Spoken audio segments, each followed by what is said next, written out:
বড় কেমনে বানাইলো রে ভাই এত বড়? হ্যাঁ হ্যাঁ, আমি উচিত কথা বললেই তো দোষ হয় আমার। হে গাইস, আসসালামু আলাইকুম, কেমন আছো তোমরা?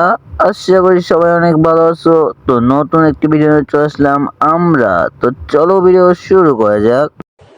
এই সময় কম, শুরু করো। গাইস, আমি ফার্স্টে বলে দিচ্ছি যে একে নিয়ে কথা বলার মতো রুচি আমার ছিল না, বাট আমার এক ফ্রেন্ড আমাকে বলল যে অথয়কে ধরো, অথয়ের দুইটা অনেক বড়, তাই অবশেষে ধরতে চলেই আসলাম দুইটা। बातें मिल जे मैनू तू सारे दिन दियां गल्लां बह के दस्सां मैं तेनू। গাইস, এই ভিডিওতে মিস ক্যাপশন দিয়েছে যে বড় হয়ে যাচ্ছি গাইস, কিন্তু এই ভিডিও দেখে আমি কনফিউশনে আছি যে বড় হয়ে যাচ্ছি না বড় হয়ে যাচ্ছে কোনটা।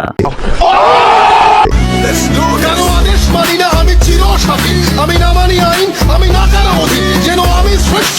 বাপ রে বাপ, ভাই রে ভাই, এটা কি অ্যাটিটিউড গান লাগাইছে রে ভাই, কিন্তু তোমার সাথে এই গানটা মানাইতেছে না। কিন্তু তুমি চিন্তা করো না, তোমার জন্য আমি একটা গান বানাইছি। তো গাইস, সবাই রেডি? তো চলো শুরু করি। আরো আদেশ মানি না আমি চির স্বাধীন, তাও জানি না কেমনে আমার হলো এত বড় ফুটবল। খেলি না আমি ক্রিকেট, না খেলি ব্যাডমিন্টন, তাও হয়ে গেল ফুটবল আমার এত বড়, কেমনে আমি বুঝি না তো।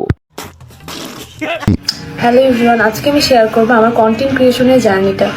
শুরুটা কিন্তু এতটাও সহজ ছিল না। না না, এগুলো অনেক কঠিন। খালি একটু ফুটবল সহকারে ভিডিও করা, এগুলো তো অনেক কঠিন কাজ, তাই না? আমার চ্যাটার গাইস, এখানে আর কি কথা বলবো, এখানে কথা বললে আমার নিজেই লজ্জা লাগছে। তো ভিডিও বেশি বড় না করি।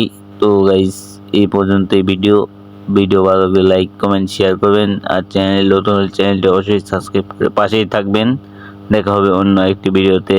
ধন্যবাদ।